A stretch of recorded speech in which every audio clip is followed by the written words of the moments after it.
So hello and welcome to Blade Learner. I am Sudhanshu and स्वागत है आप सभी का क्लास 12 हिस्ट्री चैप्टर 6 भक्ति एंड सूफी ट्रेडिशन के दूसरे एमसीक्यू सेशन में। ऑलरेडी हमने एक एमसीक्यू सेशन जो है इस पर कंडक्ट करवा लिया है, तो उसकी जो लिंक है वो आप डिस्क्रिप्शन बॉक्स में देख पा रहे होंगे। एंड बाकी हम अब एक दिन में दो तीन सेशन डिले करवा रहे हैं ताकि और भी सारे सब्जेक्ट्स हमें कवर करने हैं एंड उनके भी अलग अलग चैप्टर्स हैं, इसलिए जो हिस्ट्री है उसको जल्दी से जल्द इसको ख़त्म करने की हम लोग कोशिश कर रहे हैं। तो आप लोग इसको रिकॉर्डेड भी देख सकते हैं, वहाँ भी अटेम्प्ट कर सकते हैं। सो दूसरे सेशन में शुरू करने से पहले लेट मी टेल यू कि इससे पहले जितने भी चैप्टर्स हैं उन पे हमने 5 या 4 सेशन सारे ही चैप्टर्स पे लिया, तकरीबन 100 क्वेश्चंस के अप्रॉक्स में सब में सॉल्व कराया। वो भी अलग अलग कैटेगरी के question, assertion, reason, image based question, आप कह लें तो choose the correct statement based question, source based question, match the following, identify the character, identify the places.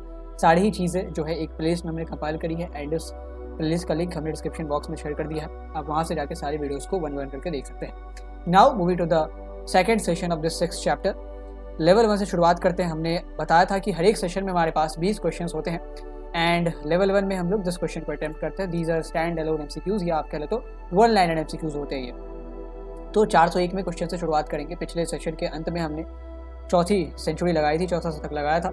Now the question is, this sculpture is of a woman Nainar saint who was the devotee of Shiva, named the personality। ये जो नीचे आप मूर्ति देख रहे हैं, कांस्य की मूर्ति है, ये ब्रॉन्ज की मूर्ति है। ये किसी महिला नायनार संत की मूर्ति है जो शिव की भक्त थी।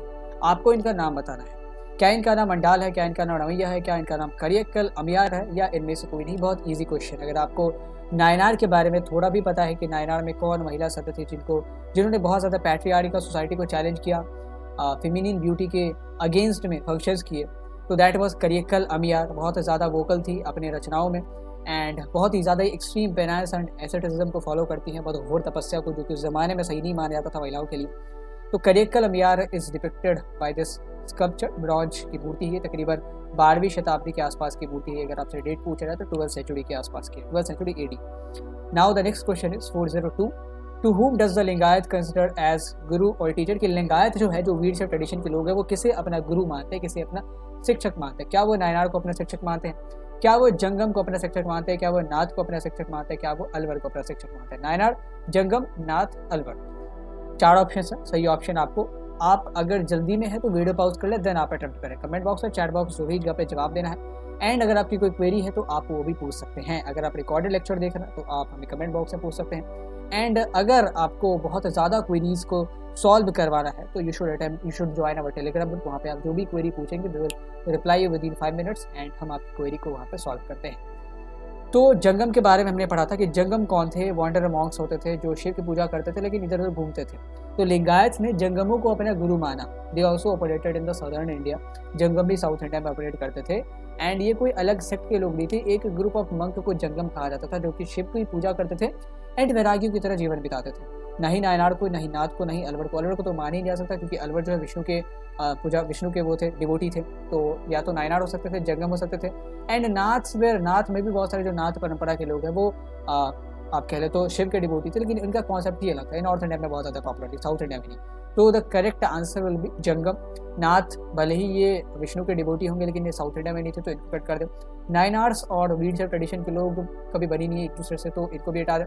तो जंगम is basically the correct answer. Alwar को ऐसे ही हटा देना क्योंकि वहाँ के जो लोग थे वो विष्णु के डिवोटी थे, ना कि शिव के। 403वें क्वेश्चन में कि इस्लामी अध्ययन के विद्वान है डैश, मतलब कोई पोजीशन के बारे में बात की जा रही है कि डैश जो है वो इस्लामी अध्ययन के विद्वान है, वो स्कॉलर हैं इस्लामिक स्टडीज़ के एंड जो मुस्लिम शासकों को मार्गदर्शित करते हैं कि कैसे आपको रूल करना चाहिए।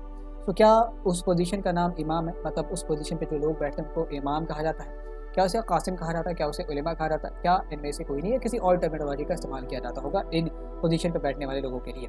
तब आपको ऑप्शन डी अपना आंसर चुनना पड़ेगा। Dash are the scholars of Islamic studies and who guided the Muslim rulers, के जिन्होंने मुस्लिम रूलर्स शासकों को हमेशा मार्गदर्शन किया है कि आपको कैसे रूल करना चाहिए। तो हमने देखा इमाम is basically the person appointed in the mosque, जो मॉस्क की देखभाल करते हैं, मेंटेनेंस करते हैं, नॉट मेंटेनेंस, जो वहाँ की सारी चीज़ें रेगुलेट करते हैं, वो इमाम भी बहुत हद तक गाइड करते हैं, बट वो उतने ज़्यादा उनका इन्फ्लुएंस नहीं होता मुस्लिम रूलर्स के पॉलिटिक्स में जितना उलेमास का होता है। उलेमास are the proper scholars of Islam, जो इस्लाम के स्कॉलर्स होते हैं। स्कॉलर्स मतलब जिन्होंने इस्लामिक टेक्स्ट को पढ़ा, ना केवल एक टेक्स्ट को बल्कि बहुतेरे टेक्स्ट को पढ़ा, बहुत सारे कंटेम्प्रेरी टेक्स्ट को भी पढ़ा। आज के ज़माने में जब आप उलेमा से मिलेंगे तो वो पुराने ज़माने के भी टेक्स्ट को पढ़ते हैं, आज के ज़माने के भी टेक्स्ट को पढ़ते हैं, ताकि वो अपडेटेड रह सके।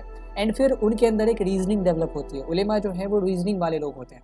वो मुस्लिम शासकों को बताते हैं कि आपको इस सिचुएशन में कैसे फैसला लेना चाहिए जो कि हलाल हो, जो कि लीगल हो, लेजिटिमेट हो। सो उलेमाज are the scholars of Islamic studies who guided the Muslim rulers. And इनका बहुत बड़ा रोल होता था सल्तनत के समय में।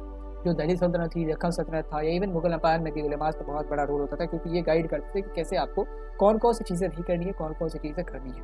एंड इस जो इंडियन सब कॉन्टिनेंट पे रूल करने में तो और ज़्यादा मुश्किल हो जाता है, क्योंकि इंडियन सब कॉन्टिनेंट पे ना डाइवर्सिफाइड पॉपुलेशन रहती है। अगर आप यही शासन पर्शिया में करते हैं, अरबिक पेनिनसुला में करते हैं, तो वहाँ पे सारी की सारी पॉपुलेशन मुस्लिम है। तो वहाँ पे मुस्लिम शासक खुद भी रूल कर सकते हैं बिना किसी गाइडेंस के, क्योंकि उनको पता है कैसे क्या चीज़ें चलती है। लेकिन जहाँ पे डाइवर्सिटी ज़्यादा है, वहाँ पे तो मार्गदर्शन की ज़रूरत है कि भाई ये जो चीज़ हम करने जा रहे हैं ये हमारे दीन के हित में, मतलब हमारे रिलीजन के इंटरेस्ट में है या नहीं है, उसके अकॉर्डिंग है या नहीं, ये हमें बताएं। तो दैट इज़ वाई उलेमाज were very important during the period of Delhi सल्तनत, during the period of Deccan सल्तनत, गुजरात सल्तनत। अगर आप बात करें तो मुगल अम्पायर में भी बहुत बड़ा रोल था इनका। अगले क्वेश्चन पे आते हैं कि शरिया में 4 पिलर्स होते हैं, हमने देखा था। उनमें से एक स्तंभ कौन सा नहीं, यहाँ पे 4 ऑप्शन दिए जाएंगे। आपको बताने कि निम्नलिखित में से कौन सा जो स्तंभ है, कौन सा जो कॉन्सेप्ट है वो शरिया के 4 स्तंभों में से एक नहीं है। 4 स्तंभ तो शरिया के 4 इंपॉर्टेंट कॉन्सेप्ट में से एक नहीं है। क्या किया एक नहीं है, क्या कुरान वो है, क्या हदीस वो है, क्या ज़कात वो है। किया, कुरान, हदीस या ज़कात। शरिया के बारे में जो हमने पढ़ा था, तो शरिया इज़ बेसिकली इस्लामिक लॉ, जिसको सारे मुस्लिम फॉलो करते हैं। बहुत सारी कंट्रीज़ में अभी शरिया एज ए कॉन्स्टिट्यूशन फंक्शन करता है। शरिया को उन्होंने संविधान माना है। जैसे अगर पाकिस्तान की बात करें, वहाँ पर भी शरिया कानून है। फिर अरबिक पेनिनसुला में गल्फ कंट्री सारी की सारी शरिया कानून पे चलती है। शरिया के 4 पिलर्स होते हैं। सबसे पहला कुरान। शरिया की जो मेजॉरिटी ऑफ चीज़ें हैं वो कुरान से निकलती है। Quran is basically the revealed scripture हमारे पास। उसके बाद आ गया तो Quran is basically the scripture of Muslims. उसके बाद आ गया हदीस। हदीस में प्रॉफिट मोहम्मद से जुड़ी जितनी भी चीज़ें हैं वो वहाँ पे कंपाइल्ड है। उनसे पहले भी जो भी प्रॉफिट्स आए हैं उनकी कहानियाँ, उनकी सीखें, उनकी तस्वीरें वहाँ पे कंपाइल्ड है। तो हदीस and Quran is most important. And अगर आप केवल ऐसे लैंड पे रूल कर रहे हैं जहाँ पे केवल मुस्लिम पॉपुलेशन रहती है, तो आपका कुरान और हदीस पे ही काम चल जाएगा। लेकिन आप अगर ऐसे पॉपुलेशन पे रूल करते हैं जो डाइवर्सिफाइड है, जहाँ पे जूइश में रहते हैं, जहाँ पे पारसी धर्म के भी लोग रहते हैं, क्रिश्चियनिटी के भी लोग रहते हैं, हिंदुज़म के भी लोग रहते हैं, वहाँ पे आपको इन 2 टर्म का इस्तेमाल करना पड़ेगा, कियास एंड, एक होता है किया एंड सेकेंड इज किया, मतलब होता है रीजनिंग। कि आप रीजनिंग, आपकी रीजनिंग कितनी ज़्यादा बढ़िया है कि ये चीज़ किस पे प्रोज एंड कॉन्स आप कितने बढ़िया से देख पाते हो। तो कुरान, हदीस, किया एंड नेक्स्ट इज कंसेंसस बनवाना। मतलब जो भी चीज़ आप करने जा रहे हैं, जिस पॉपुलेशन पे आप लागू करने जा रहे हैं, क्या वो राज़ी है, उसको रजामंद करना भी एक ज़रूरी है ना। आप तो उस पर थोप नहीं सकते। ये तो किसी भी रिलीजन में लेजिटिमेट नहीं माना गया कि आप अगर किसी भी पॉपुलेशन पे रूल कर रहे हो तो आप उस पर चीज़ों को थोपते जाएं। सो इन 4 चीज़ों का बहुत इस्तेमाल होता है। कुरान, हदीस, किया और कंसेंसस को क्या कहते हैं, मिसिंग द टर्म। तो कंसेंसस का भी बहुत बड़ा रोल होता है। अगर आप में से कोई कंसेंसस के टर्म को रिमाइंड कर पाए अभी तक, तो आप कमेंट में बता सकते हैं मुझे या चैट बॉक्स में कि कंसेंसस जो टर्म होता था, चौथा पिलर होता था, उसका क्या मतलब होता था, उसको क्या, वो क्या टर्मिनोलॉजी है अकॉर्डिंग टू इस्लामिक टेक्स्ट, उसको किस टर्म से इस्तेमाल किया गया, टर्म से डिजिग्नेट करा गया, वो आपको बताना है। सो किया भी उसके एक पिलर में आता, कुरान भी आता, हदीस भी आता, ज़कात नहीं आता। ज़कात इज़ बेसिकली द चैरिटी। तो चैरिटी तो हमारे शरिया में नहीं आता। हाँ, लेकिन चैरिटी जो है वो वन ऑफ द मोस्ट, जो 5 पिलर हैं इस्लामिक फेथ के, इस्लामिक आस्था के 5 पिलर है, उनमें ज़कात आता है। लेकिन शरिया में ज़कात का कोई जिक्र नहीं है। तो ज़कात पर भी द करेक्ट आंसर। ज़कात का शरिया के पिलर्स ऑफ शरिया से कोई भी इनका ताल्लुक नहीं है, कोई भी रिलेवेंस नहीं है। So the next question is which Mughal empire is highlighted here in this pic. इस तस्वीर में किस मुगल सम्राट को हाईलाइट किया गया है, चित्रित किया गया है। यहाँ पे एक मुगल सम्राट किसी योगी के साथ बैठे हुए हैं। आप देख सकते हैं बहुत सारे जो मुगल एम्पायर थे वो योगी से, न केवल मुगल एम्पायर बल्कि और भी बहुत सारे मुस्लिम एम्पायर योगी वगैरह से, हिंदुज़म के स्कॉलर से मिलते जुलते थे, क्योंकि उनका मानना था कि जब तक वो अलग अलग धर्म के लोगों से इंटरेक्ट नहीं करेंगे तब तक, चूँकि पॉपुलेशन तो डाइवर्सिफाइड है, जिस पॉपुलेशन पर रूल कर रहा है वो तो डाइवर्सिफाइड है। अब उस पर अगर हमें अच्छे से रूल करना है तो हमें उनकी चीज़ों को जानना ज़रूरी है, हमें उनके हितों के बारे में जानना ज़रूरी है। That is why they used to refer the yogis and उनकी अपनी नॉलेज भी बहुत थी योगीज़ वगैरह की, तो वो इन्फ्लुएंस भी अच्छे से करता था। तो यहाँ पे किस एम्पायर को दर्शाया गया, किस बादशाह को दर्शाया गया? क्या यहाँ पे जहांगीर को दिखाया गया, क्या अकबर को, बाबर को या औरंगजेब को? बाबर को दर्शाया गया है। सो जहांगीर, अकबर, बाबर या औरंगजेब, किसको, किस एम्पायर को, किस मुगल बादशाह को यहाँ पे दर्शाया गया है? तो अगर आपने किताब अच्छे से पढ़ी है तो वहाँ पे एक कॉन्सेप्ट आता है कि जो मुगल एम्पायर थे, न केवल मुगल एम्पायर, दिल्ली सल्तनत में भी जितने भी मुस्लिम शासक आते हैं, most of the Muslim rulers were very much attached to these yogis, जो नाथ थे, जो सिद्ध लोग थे, नॉर्थ इंडिया में जो सिद्ध पुरुष माने जाते थे, उनसे अक्सर मिलता जुलता रहते थे, क्योंकि इनसे ना एक पीस की फीलिंग आती है। जैसे सूफिज्म के लोगों के पास अलग अलग सेक्ट के लोग जाते हैं, मतलब अलग अलग धर्म या पंथ के लोग जाते हैं, वैसे ही योगीज के पास भी अलग अलग पंथ के लोग आते थे। उनमें से बहुत सारे मुगल बादशाह भी जाते थे। तो यहाँ पे जो है ना जहांगीर को दिखाया गया है। जैसे जहांगीर यहाँ पे एक योगी से मुलाकात कर रहा है।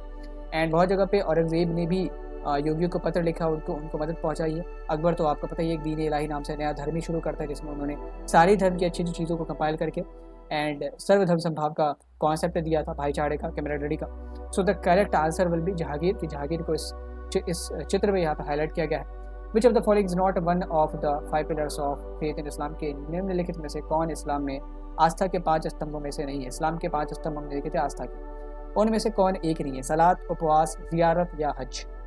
सलात, उपवास, जियारत या हज, इन चारों में से कौन इस्लाम के 5 फेथ ऑफ इस्लाम में से एक नहीं है, 5 पिलर्स ऑफ इस्लाम में से एक नहीं है। मतलब इस्लामिक फेथ के 5 स्तंभ होते हैं, अगर आपको पता हो। सबसे पहला होता है शहादत, मतलब कि ये जो गॉड है, god is one and prophet Muhammad is his messenger, कि गॉड एक है, जो अल्लाह है वो एक ही है, एंड जो हमारे नबी हैं, जो प्रॉफिट हैं, वो उनके रसूल हैं, मतलब मैसेंजर हैं। तो that is the first pillar, ये सभी को मानना पड़ता है। एंड सेकेंड इज़ लाइक आपको क्या रखना पड़ेगा, आपको रोज़ा रखना पड़ेगा in the month of Ramzan. Third is कि आपको सलात, यानी कि 5 टाइम नमाज़ पढ़नी पड़ेगी आपको, ठीक है, 5 वक्त आपको नमाज़ पढ़नी पड़ेगी। चौथा है ज़कात, आपको ज़कात करना पड़ेगा, यानी कि अगर आप इस सिचुएशन में है कि आप दूसरों की मदद कर सके तो आप चैरिटी करिए, ज़कात means charity. And fifth is कि आप अगर इतने फिजिकली एंड फाइनेंशियली बोथ, अगर आप फिजिकली एंड फाइनेंशियली दोनों तरीके से केपेबल हैं तो आपको मक्का जरूर विजिट करना चाहिए, हज करना चाहिए। So these 5 are the 5 pillars of Islam, ये हमारे 5 पिलर्स माने जाते हैं इस्लाम के। शरिया के जो 4 पिलर थे वो अलग थे, इस्लाम का ही तो कॉन्सेप्ट है शरिया ना, लेकिन ये तो और ब्रॉड कॉन्सेप्ट हो गया। इस्लाम के 5 पिलर्स में से आता है, वो तो शरिया के 4 पिलर थे, ये इस्लाम के 5 पिलर्स में से। सलात is one of the 5 pillar, स्वाम इज़ वन ऑफ 5 पिलर, हज भी है लेकिन ज़ियारत नहीं। ज़ियारत क्या होता था, जब कोई सूफी सेंट की आप कह लें तो उनका देहावसान होता था, वो जब उनकी डेथ होती थी तो उनके डेथ के बाद लोग उनकी दरगाह पर विजिट करने जाते थे पिलग्रिमेज के तौर पे। उनके जो फॉलोअर्स ऐसा मानते थे कि क्योंकि हमारे जो सूफी संत थे वो अपने जन्म काल में ही व्हाइल ही वाज लिविंग वो इतने क्लोज से गॉड के, तो अब जब उनका देहांत हो चुका तब तो वो पूरी तरीके से अल्लाह से यूनाइट हो चुके होंगे, एकीकरण हो गया होगा उनका। इसीलिए उनके दरगाह पे जाना, उनसे ब्लेसिंग्स लेना बहुत ज़्यादा उनके लिए फ़ायदेमंद है, उनके लिए बहुत ज़्यादा एक डिवाइन माना जाता था, इसीलिए वो उस दरगाह की यात्रा करते थे बराबर। तो उसको ज़ियारत कहते हैं। ज़ियारत मतलब to visit the tomb of Sufi saint. तो ज़ियारत हमारे इस्लाम के 5 स्तंभों में से नहीं आता, हालांकि ये बहुत इंपॉर्टेंट कॉन्सेप्ट ज़रूर है, बट ऐसा नहीं कि अगर आप ज़ियारत नहीं करेंगे तो आप इस्लाम को फॉलो नहीं कर पा रहे प्रॉपर्ली। अगर आप इस कॉन्सेप्ट में नहीं मानते कि god is one and prophet Muhammad is his messenger, तो आप इस्लाम को फॉलो नहीं कर रहे। अगर आप 5 वक्त नमाज नहीं पढ़ते तो आप इस्लाम को फॉलो नहीं कर रहे। अगर आप सौम यानी कि रोज़ा नहीं रखते, अगर आप केबल हैं, तो अब इसमें भी एक्सेप्शंस लगाई गई हैं, बच्चे नहीं सकते, जो प्रेग्नेंट है, जो बीमार है, वो नहीं रख सकते। फिर ज़कात, अगर आप इतने केपेबल हैं कि आप दूसरों को मदद कर सकते हो तो you should help them. And then Hajj, अगर आप इतने फिजिकल और फाइनेंशियल केपेबल है कि आप मक्का जा सकते हैं तो आपको मक्का मदीना की पिलग्रिमेज ज़रूर करनी चाहिए। तो यहाँ पे ज़ियारत का जो कॉन्सेप्ट है वो एक पिलर में से नहीं आता, बाकी सलात भी आता है, उपवास भी आता है। उपवास मतलब वही सौम जो रोज़ा होता है, एंड देन हज, ये तीनों आते हैं। इसके अलावा दो जो है वो भी हमने आपको बता दिया, एक हमारा शहादा हो गया एंड एक हमारा हो गया ज़कात। Now moving to the next question, 407वें क्वेश्चन को देखते हैं कि which of the following architectural feature of mosque is not universal, कि मस्जिद की निम्नलिखित में से कौन सी स्थापत्य विशेषता सार्वभौमिक नहीं है, मतलब सारी जगहों पे नहीं प्रेवलेंट है, सारी जगहों पे नहीं पाई जाती है। क्या ओरिएंटेशन टुवर्ड्स मक्का, यानी कि मक्का की ओर उन्मुखीकरण सब जगह नहीं पाया जाएगा, या मिंबर सब जगह नहीं आपको मिलेगा, या गुंबददार छत सब जगह आपको नहीं मिलेगी, या मेहराब आपको सब जगह नहीं मिलेगा। तो सही जवाब आपको कमेंट बॉक्स में बताना है। For that you will have to watch the lecture, जिसमें हमने आपको बताया कि कौन कौन से जो फीचर्स हैं मस्जिद के, मॉस्क के, वो यूनिवर्सल है एंड कैसे इन फीचर्स के साथ जो लोकल ट्रेडिशन है उनको मिक्स किया जाता है। तो जब आप मस्जिदों को देखेंगे तो one thing is very common कि सारी मस्जिद में जो ओरिएंटेशन होता है, उनकी जो दिशा होती है वो वेस्ट की तरफ होती है। इंडियन मस्जिदों की बात करें तो, क्योंकि हमारे वेस्ट में पड़ता मक्का, तो हर एक मस्जिद अगर वो यूरोप में है तो वो फिर ईस्ट की तरफ इशारा, मतलब ईस्ट की तरफ वो बनाए जाएंगे। तो each and every mosque of this world is oriented towards the Mecca. अब वो जिस भी डायरेक्शन में, अगर वो अफ्रीका में है तो वो फिर नॉर्थ की तरफ बनाए जाएंगे, अगर वो रशिया में तो साउथ की तरफ बनाए जाएंगे। So orientation towards Mecca is universal feature. उसके बाद मिंबर इज़ लाइक, जब आप मस्जिद में जाएंगे तो वहाँ पे देखेंगे इमाम होते हैं जो कि सारी प्रोसीडिंग्स को लीड करते हैं, नमाज पढ़ाना हो, बाकी चीज़ें। तो इमाम जो है बहुत स्कॉलर होते हैं, बहुत पढ़े लिखे लोग होते हैं। तो इमाम क्या करते हैं, वो लोगों को तकरीर करते हैं, प्रीच करते हैं, भाषण देते हैं, समझाते हैं। तो इमाम के लिए क्या व्यवस्था की जाती है, छोटी सी सीढ़ीनुमा एक स्टेज बनाई जाती है। लाइक अगर आप यहाँ पे देख पा रहे हैं तो दिस इज़ मिंबर, ये सीढ़ीनुमा स्टेज है, यहाँ पे खड़े होकर जो है इमाम तकरीर देंगे। तकरीर मतलब कुछ भी चीज़ अब समझानी हो तो समझाएंगे। ऐसा क्यों किया जाता है, क्योंकि लोगों का ऐसा मानना है, चूँकि सारे लोग तो बैठ के वहाँ पे तकरीर में शामिल होते हैं, तो अगर इमाम भी बैठे रहेंगे तो हो सकता है सब तक आवाज़ न जाए, इसीलिए अगर ऊँचे स्टेज से बोलेंगे तो सब तक आवाज़ जाएगी। बहुत जगह जो स्टेज लकड़ी की बनाई जाती है, बहुत जगह सीढ़ी जो है वो जो मिंबर है वो पत्थर या स्टाइल्स वगैरह की भी बनाई जाती है। देन आता है हमारा कॉन्सेप्ट मेहराब का। मेहराब अगर आप ये देख पा रहे हैं, दिस इज मेहराब। हर एक मस्जिद में आपको कैसा मिलेगा, एंड मेहराब की तरफ ही सारे लोग चढ़ा करके प्रे करते हैं। जामा मस्जिद में भी बहुत बड़ा मेहराब है। डोम्ड रूफ यानी कि जो गुंबद बना हुआ होता है, वो तो हालांकि बहुत सारे मस्जिद में आपको देखने को मिलेगा, but that is not compulsory, universal feature नहीं है। ये तीनों सब जगह होनी चाहिए, मिंबर सब जगह होने चाहिए, मेहराब सब जगह होने चाहिए। मिंबर चाहे लकड़ी का हो, पत्थर का हो, डज नॉट मैटर। मिंबर भी होगा, मेहराब भी होगा। मक्का की ओर सारे ही लोग, मतलब जितनी भी मस्जिदें हैं, सारी मस्जिद उसी की तरफ ओरिएंटेड होंगी। अगर रशिया में मस्जिद ओरिएंटेड है तो दक्षिण की तरफ ओरिएंटेड होंगी। अगर वो इंडिया में लोकेटेड है, इंडिया में बनाई गई है, तो वो वेस्ट की तरफ होगी। यूरोप में है तो ईस्ट की तरफ, अफ्रीका में है तो नॉर्थ की तरफ होंगे, लेकिन वो ओरिएंटेशन उनका मक्का की तरफ ही होगा। डोम्ड रूफ का कॉन्सेप्ट बहुत जगह पे नहीं है। जैसे हमने कश्मीर में देखा था जो शाहबदार मॉस्क है, वहाँ पे तो स्लोप्ड रूफ है, पहाड़ियों की तरह बनाई गई। जैसे केरला में भी जो इनिशियल मॉस्क बनाया गया था, वहाँ पे तो कोई डोम्ड रूफ नहीं था। तो डोम्ड रूफ जो है, जब से पर्शियन आर्किटेक्चर आया है मस्जिदों के निर्माण में, तब से ये ज़्यादा प्रेवलेंट हो चुका है। ऐसा कोई कंपल्सरी एलिमेंट नहीं है। तो doomed roof is not one of the universal feature of architecture in the mosque. इसके अलावा भी जब रशिया में जाएंगे तो वहाँ भी आपको बहुत सारे स्लोपिंग रूफ वाले मॉस्क देखने को मिलेंगे। So that is the case. Now moving to the next question, 408वें क्वेश्चन पे कि what was the name used in Sanskrit text for the Turkish ruler, की तुर्की शासकों के लिए संस्कृत ग्रंथों में किस नाम का प्रयोग किया गया है?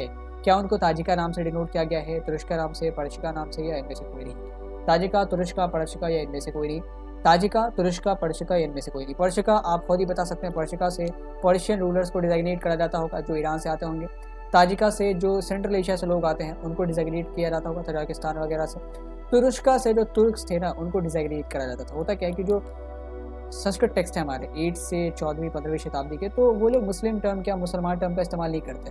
वो लोग उन टर्म का इस्तेमाल करते हैं जहाँ से किसी पर्टिकुलर ग्रुप ऑफ पीपल को डिनोट करने के लिए, डिजाइनेट करने के लिए वो लोग उस टर्म का इस्तेमाल करते हैं जहाँ से वो लोग आए हैं। जैसे तुर्क भले ही मुस्लिम है तो मुस्लिम टर्म का इस्तेमाल नहीं करा जाएगा। रिलीजियस कोनोटेशंस नहीं यूज़ किए गए थे। रिलीजियस जो कोनोटेशंस होती है, जो भी डिजाइनेशन है वो यूज़ नहीं किया गया था। वो कहाँ से आए हैं, the place of their birth, जहाँ पर उनका जन्म हुआ है, the place where they belong to, वो प्लेस उनके आइडेंटिटी के साथ जोड़ दिया जाता था। ऐसा अगर 4 आदमी खा रहे उसमें से एक मुसलमान है, वो तुर्क है, तो वहाँ पे संस्कृत जो ज़माने में टेक्स्ट है वो उसको मुसलमान के तौर पे डिजाइनेट नहीं करेंगे, उसको तुर्क कहेंगे। तो जितने भी रूलर्स से आप ऐसा देखेंगे कि वो बार बार अपने को तुर्क रेफर कर रहा है, ना कि मुसलमान। तो जो ताजिका है वो तजाकिस्तान के रूलर्स के लिए, तुरुष्का है तुर्की के मतलब तुर्क के रूलर के लिए, and Parasika is use for the Persian rulers in the Sanskrit text. वो तो मुसलमान और हिंदू टर्म का इस्तेमाल आप देखें तो 19th और 20th सेंचुरी के बाद ज़्यादा प्रेवलेंट हो गया। हिंदू शब्द का भी इस्तेमाल कोई नहीं करता था। हिंदू शब्द भी अलग अलग टर्मिनोलॉजीज़ के लिए इस्तेमाल किया जाता था, लेकिन रिलीजन के लिए कभी हिंदू टर्म का इस्तेमाल नहीं किया गया। तो वो तो आज 19वीं या 20वीं शताब्दी में आके हिंदू और मुसलमान शब्द का हमने इस्तेमाल करना सीखा, जब हमें दंगे कराने की आवश्यकता पड़ी तब। That is the scenario. उसके बाद 409 में which language were adopted by Arab traders who settled in the Malabar coast, की मालाबार तट पर जो अरब व्यापारी बसते हैं उन्होंने कौन सी भाषा अपनाई? क्या उन्होंने कन्नड़ को अपनाया, क्या उन्होंने कोंकणी को अपनाया, क्या उन्होंने मलयालम को अपनाया, क्या उन्होंने मराठी को अपनाया? मालाबार कोस्ट किधर, सबसे पहले आपको ये बताना है, मतलब किस दिशा में पड़ता है। एक हमारा मालाबार कोस्ट है, एक हमारा कोरोमंडल कोस्ट। तो मालाबार कोस्ट किस दिशा में पड़ता है आपको ये बताना है। एंड देन मतलब किस दिशा, मतलब इस हमारे वेस्टर्न कोस्ट पे पड़ता है या हमारे ईस्टर्न कोस्ट पे पड़ता है, तो ये चीज़ पता है। जैसे कोरोमंडल कोस्ट है एंड जैसे हमारे पास मालाबार कोस्ट है, तो मालाबार कोस्ट या कोरोमंडल कोस्ट ये दोनों किस किस दिशा में पड़ते हैं, ईस्टर्न कोस्ट पे या वेस्टर्न कोस्ट पे, आपको ये बताना है।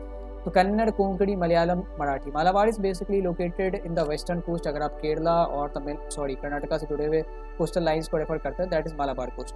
कोरोमंडल हो गया हमारा उधर का, तमिलनाडु, आंध्र प्रदेश, उड़ीसा वाला जो कोस्टल बाउंड्री है वो हमारा हो गया कोरोमंडल कोस्ट। मालाबार जो है उसमें केरला के बहुत बड़े इलाके शामिल हैं। तो जो अरब ट्रेडर्स से केरला में उनका अच्छा खासा ट्रेड होता था। कालीकट, कोचीन वगैरह एक बहुत बड़ा ट्रेड हम माने जाते थे। बहुत सारे अरब सेटलर्स, अरब ट्रेडर्स आके यहाँ पे सेटल भी होते हैं, यहाँ पे मैट्रिमोनियल अलायंस भी बनाते हैं, मतलब यहाँ की लड़कियों से शादी भी करते हैं, यहाँ पे अपना परिवार भी बनाते हैं ताकि ये जो दीन है वो फैल सके, स्प्रेड हो सके। तो अरब ट्रेडर्स जो है जब वहाँ आते हैं तो इन्होंने यहाँ पे बहुत सारी चीज़ों को अडॉप्ट करा। उनमें से एक था लैंग्वेज।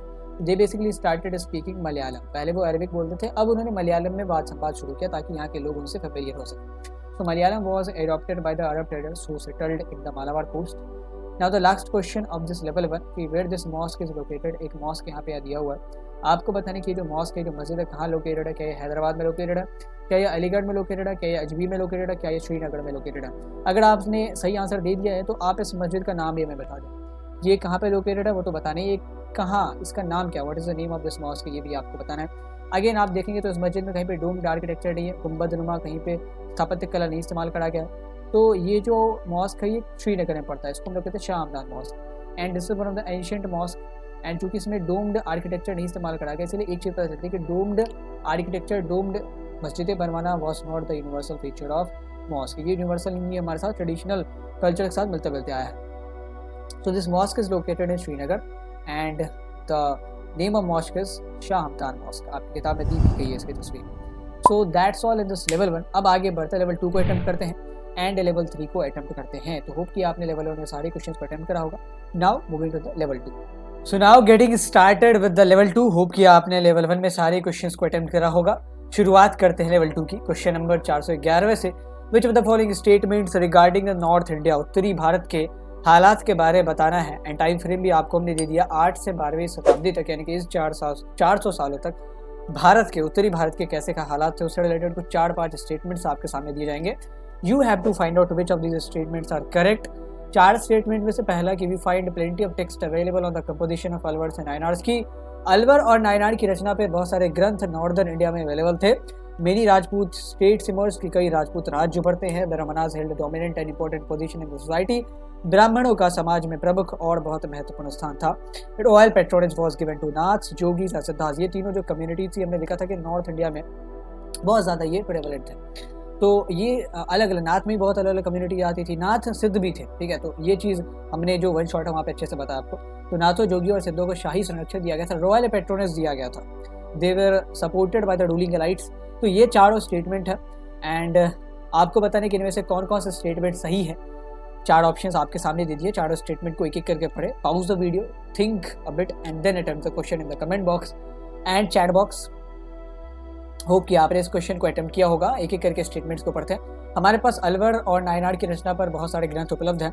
हमने देखा था कि 8 से 12वीं शताब्दी तक स्पेशली व्हेन अलवर, नायनार और वी शेप ट्रेडिशन के जो लोग थे वो सदर्न इंडिया में अपने पैर पसार रहे थे, वहीं पे नॉर्दर्न इंडिया में इनका कोई अस्तित्व नहीं था। तो we do not find any kind of text on the composition of Alvars and Nayanar. So पहला स्टेटमेंट गलत हो गया। पहले स्टेटमेंट का मेंशन हमारा ऑप्शन ए में है, तो इसको हमने डिस्कार्ड कर देना। ऑप्शन सी को भी डिस्कार्ड कर दिया। Second, many Rajput states emerge, ये सही चीज़ है। बहुत सारे राजपूत स्टेट्स, क्योंकि होता क्या है ना कि 8वीं शताब्दी तक आते आते India was in the tripartite struggle. Southern India was ruled by Rashtrakuta empire, नीचे चोलास वगैरह थे, लेकिन जो दक्खन का इलाका था दैट वॉज राष्ट्रकूटा। एंड वो जो हमारा वेस्ट पोर्शन है that was by Gurjar Pratihar, and जो ईस्ट है पाला अम्पायर। ये तीनों संघर्ष करते थे कन्नौज पे हिस्सेदारी को लेके एंड पूरे गंगेटिक प्लेन्स को कंट्रोल को लेके। तो गुर्जर प्रतिहार अम्पायर जब डिसइंटीग्रेट होता है तो बहुत सारे छोटे छोटे राजपूताना किंगडम्स उभर के आते हैं। तोमर किंगडम हो गया, चौहान हो गया, मेवाड़ हो गया, ये सारे जितने भी किंगडम ऐसे हो गया राजपूतों का, बहुत सारे इमर्ज होते हैं, खासतौर पर राजस्थान, गुजरात और मालवा के रीजन में, मध्य प्रदेश के रीजन में। तो मेनी स्टेट्स इमर्ज, ये सेकंड स्टेटमेंट हमारा सही है। तो या तो हमारा आंसर बी होगा, सी होगा। जब Brahmanas held dominant and important position in the societies, राजपूतों के शासनकाल में चूंकि बहुत सारे किंगडम्स इनके थे, तो इन्होंने ब्राह्मणों को एक बहुत सिग्निफिकेंट पोजीशन दी थी सोसाइटी में एंड नोबडी कुड चैलेंज दे, इसको कोई चैलेंज नहीं कर सकता था। Third statement is also correct.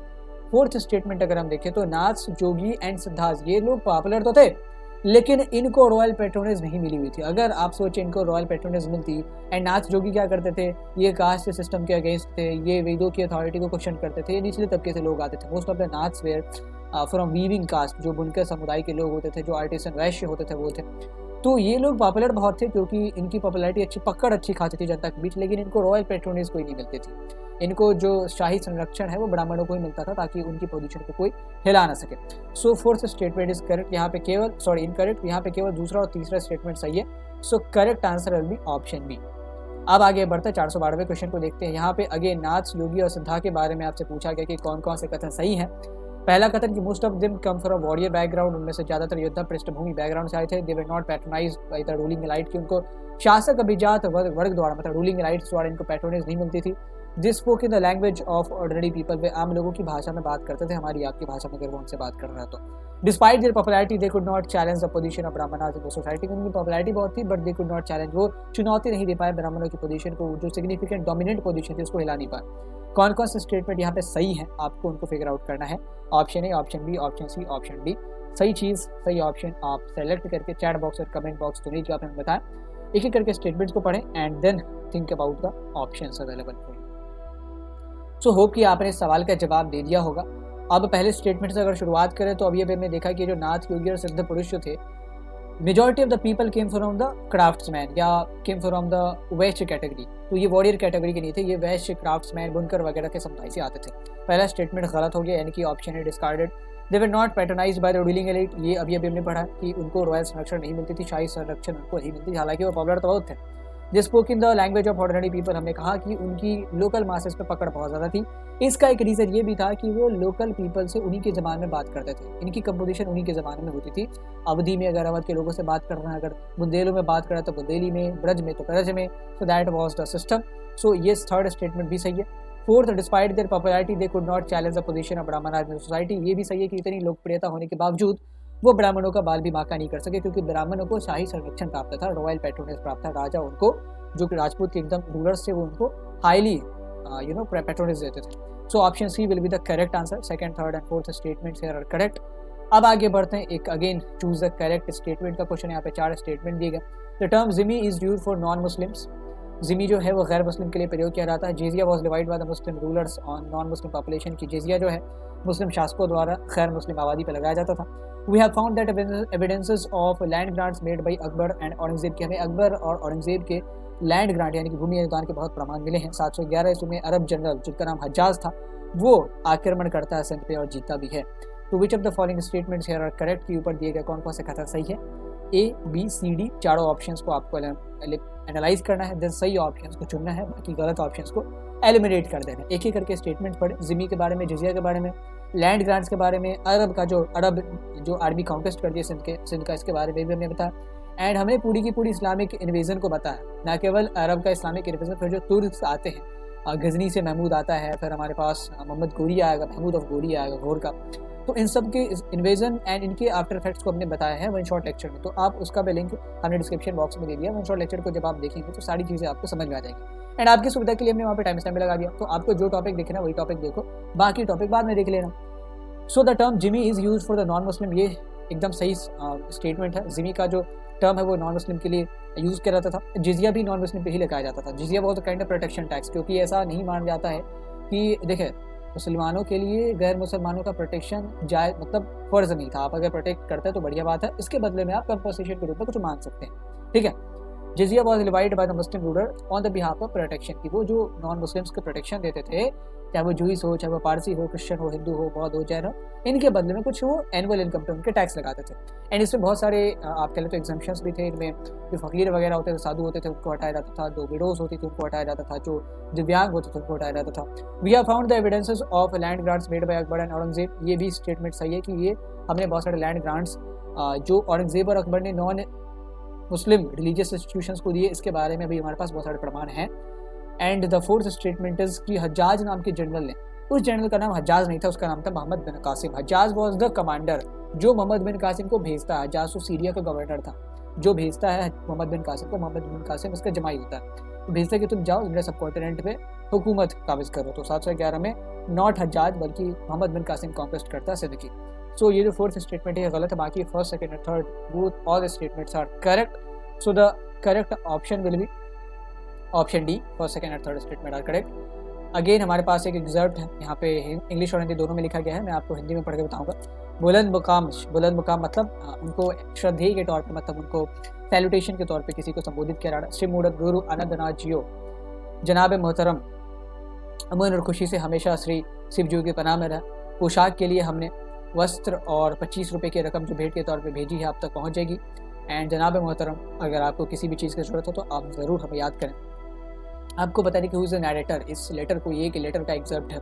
इस लेटर में नैरेटर कौन है, कौन ये लेटर लिख रहा है? क्या पृथ्वीराज चौहान लिख रहा है, क्या अकबर लिख रहा है, क्या औरंगजेब लिख रहा है, क्या महाराणा प्रताप लिख रहा है? अकबर, पृथ्वीराज चौहान, औरंगजेब या महाराणा प्रताप, किसने इस शायद ये कोई जोगी होंगे जिनको ये लेटर लिखा गया कि हमने आपके लिए पोशाक भिजवाया एंड 25 रुपये की भेंट भी भिजवाई है। अगर आपको और भी किसी चीज़ की आवश्यकता है तो you can count on me, आप मुझसे कह सकते हैं। तो ये जो चीज़ है स्ट्रेंजली औरंगजेब ने कही है, एक योगी होंगे। एंड बहुत सारे लोगों को लगता है कि औरंगजेब कम्प्लीटली बाय गॉड था, तो हमारे पास बहुत सारे एविडेंसेस हैं जिनके इनके जो हैं वो योगी के साथ ताल्लुकात थे, बहुत सारे अलग अलग पंथ के योगी के साथ, धर्म गुरुओं के साथ। तो Aurangzeb is the narrator. Beside Aurangzeb जो अकबर थे, जहांगीर थे, इन सब के भी जो नॉन मुस्लिम रिलीजियस गुरुज थे, इनसे बहुत अच्छे ताल्लुकात होते थे। Which deity was being revered by the yogi mentioned in this excerpt? किस अंश में वर्णित योगी किस देवता की पूजा कर रहे थे? ये किस देवता के भक्त थे? क्या ये विष्णु के भक्त थे, भैरव के भक्त थे, काली के भक्त थे, शिव के भक्त थे? तो अभी अभी हमने देखा कि औरंगजेब इनको किस नाम से पुकारते हैं? औरंगजेब कहते हैं कि शिव मूर्त, एंड आप ऐसे ही शिव की पूजा में लीन है। तो obviously the yogi will be the devotee of Shiva, की वो शिव के ही डिवोटी रहे होंगे। सो यहाँ पे हमारा जो लेवल 2 है वो खत्म होता है। अब हम शुरुआत करते हैं लेवल 3 की। होप कि आपने लेवल 2 के सारे क्वेश्चन को अटेम्प्ट करा होगा। Now coming to the level 3 of this session, assertion reason से शुरुआत करेंगे। अभी कथन दिया गया है कि the concept of matrilocal residence was adopted by the Arab Muslim traders who settled in the Malabar coast, की ऐसे अरब मुस्लिम ट्रेडर्स जो मालाबार कोस्ट में सेटल हो गए परमानेंटली, उन्होंने मैट्री लोकल रेसिडेंस के कॉन्सेप्ट को यानी कि मातृस्थान निवास की अवधारणा को अपनाया। मातृस्थानीय निवास मतलब क्या कि शादी के बाद जो महिला है वो अपने ससुराल जाकर अपने पीरियड में ही रहेगी, अपने माता पिता के साथ ही रहेगी एंड ससुराल नहीं जाएगी। So this is the concept.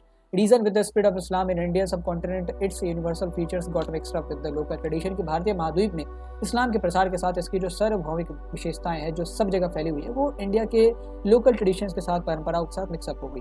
तो कौन सा जो ऑप्शन है वो सही होगा? अप्रोच हमने बहुत बार बताया, एक एक करके दोनों स्टेटमेंट को पढ़ना है, सत्यता की जांच करनी है, ऑथेंटिसिटी की जांच करनी है, then you have to check कि कौन गलत है कौन सही है। अगर कोई गलत है तो इधर सी और डी, अगर दोनों सही है तो ए या बी। अगर दोनों सही है then you have to check कि क्या रीजन का जो स्टेटमेंट है वो असर्शन के स्टेटमेंट को एक्सप्लेन कर पा रहा है नहीं कर पा रहा। तो दोनों स्टेटमेंट को पढ़ें एंड फिर अपने हिसाब से सही ऑप्शंस को हमें कमेंट बॉक्स और चैट बॉक्स में बताने का कष्ट करें। सो होप कि आपने इस क्वेश्चन को अटेम्प्ट कर लिया होगा अभी तक। असर्शन के स्टेटमेंट को अगर देखें तो ये स्टेटमेंट एकदम सही है। बहुत सारे जो अरब मुस्लिम ट्रेडर्स थे वो जब मालाबार कोस्ट में केरला में सेटल हो रहे थे तो दो चीज़ करते थे वो लोग, एक तो मलयाली लैंग्वेज सीखते थे एंड दूसरी उस वहाँ की लोकल ट्रेडिशन में क्या था कि महिलाएं जो है वो शादी के बाद पीरियड में ही रहती थी, अपने ससुराल नहीं जाती थी। तो ये चीज़ जो है अरब मुस्लिम ट्रेडर्स अपनाते हैं, वो अपनी औरतों को उनके ससुराल में ही रहने देते हैं। तो एंड रीजन का स्टेटमेंट उसको भी देख ले, with the spread of Islam in Indian subcontinent, इसके जो सार्वभौमिक विशेषताएं थी वो स्थानीय परंपराओं के साथ मिक्स होती गई। ये भी चीज़ें सही हैं। हमने मॉस्क के केस में देखा था कि मॉस्क की बहुत सारी यूनिवर्सल फीचर तो होती ही थी लेकिन जो रीजनल फीचर्स हैं उनके साथ वो मिक्स होते चले गए। तो हमने देखा कि केरला में मॉस्क जो है वो एक स्लोपिंग रूफ टाइप का बनाया गया है, शामदान मॉस्क श्रीनगर का वो स्लोपिंग रूफ टाइप का बनाया गया है। फिर खोजा मुस्लिम का हमने एग्जांपल दिया था, खोजा मुस्लिम जो है वो जो शिया शख्स के थे वो क्या करते हैं, उन्होंने कुरान को पढ़ा एंड उसका प्रचार प्रसार कैसे किया। तो खोजा मुस्लिम की आबादी सिंध, मुल्तान, पंजाब, गुजरात तक फैली हुई थी, तो वो अपने रीजनल लैंग्वेजेस में उसको लिखते हैं, उसके भजनों को कंपाइल करते हैं, मतलब उसके हाइम्स को कंपाइल करके, दोहों को कंपाइल करके लोगों को सुनाते हैं तो रीजनल लैंग्वेजेस में, ताकि और जो पंजाबी है अपार्ट फ्रॉम द खोजा मुस्लिम वो भी इसको पढ़ के कन्वर्ट हो सके, और जो मुल्तानी है और जो सिंधी है वो भी इनको पढ़ के खुद को कन्वर्ट कर सके। एंड इसी के तहत जो भी ये अरब मुस्लिम ट्रेडर्स थे उन्होंने यहाँ की चीज़ों को अपनाया, चाहे वो मैट्री लोकल रेसिडेंस हो, चाहे वो मलयाली लैंग्वेज को सीखना हो। तो यहाँ पे अगर आप देखेंगे तो ये जो अगर इस्लाम का यूनिवर्सल फीचर अगर लोकल ट्रेडिशन के साथ मिक्सअप नहीं होता तो किसी भी सूरत हाल में अरब मुस्लिम ट्रेडर्स जो मालाबार में सेटल हुए थे वो मैट्री लोकल रेसिडेंस को नहीं अपनाते, न ही मलयाली लैंग्वेज सीखते। So it was all because कि ये जो यूनिवर्सल फीचर्स हैं वो जब मिक्सअप होते हैं लोकल ट्रेडिशन से, इसीलिए ये पॉसिबल हो पाया कि these things got mixed up and हमारे पास जो अरब मुस्लिम ट्रेडर्स हैं वो मलयाली सीख रहा है, मैट्री लोकल रेसिडेंस को अपना रहा है एंड यहाँ के कल्चर्स में डम जा रहा है। सो हियर बोथ है A and R are true and R is the correct explanation of ए।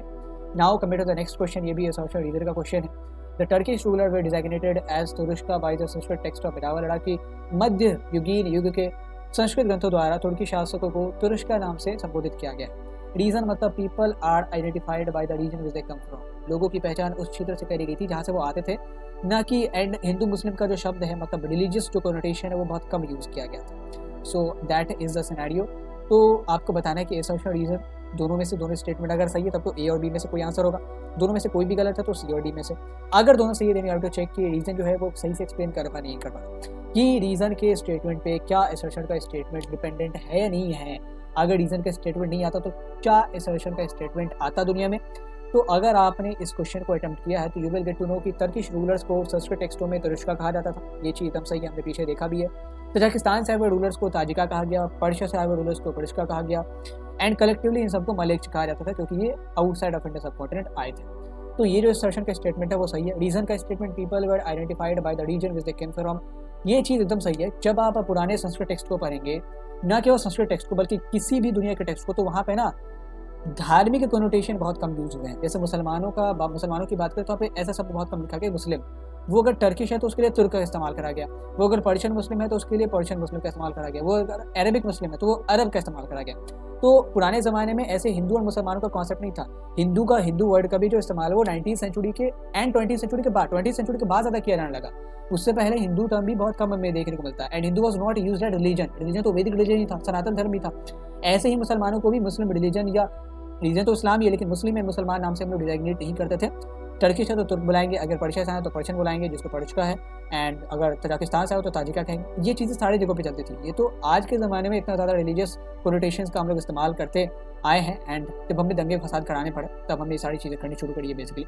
सो ये चीज़ अगर नहीं होती, अगर हम उनको उनके रीजन जहाँ पे उनका जन्म हुआ वहाँ से उस रीजन के उनके रीजन ऑफ ओरिजिन से नहीं पुकारते, तो क्यों टर्किश रूबल को हमने तुर्क बुलाते हैं? तो दिस इज द सिनेरियो। अगर संस्कृत टेक्स्ट वाले मुस्लिम या मुसलमान जैसे शब्दों का प्रयोग करते जो कि रिलीजियस कोनोटेशंस है, तो उनको कभी तुर्क का नाम से पुकारा ही नहीं जाता, उनको मुसलमान नाम से या मुस्लिम नाम से पुकारा जाता। ओनली बिकॉज की they were identified by the region which they came from, जिस रीजन से जिस क्षेत्र से वो आए थे उनसे उनकी पहचान करी जाती थी। इसीलिए जो संस्कृत ग्रंथ थे, न केवल संस्कृत के बल्कि जितने भी कंटेम्प्रेरी ग्रंथ है वो उनको उनके ओरिजिन ऑफ बर्थ के नाम से जानते हैं। जैसे संस्कृत ग्रंथ में उनके ओरिजिन ऑफ बर्थ वो जो उनका तुर्किस्तान है तो वो तुर्क का नाम से जाने जाएंगे। So here both A and R are true and R is the correct explanation of A. Now moving to the next question। यहाँ पे मैचेस आपको मिलाने हैं कुछ।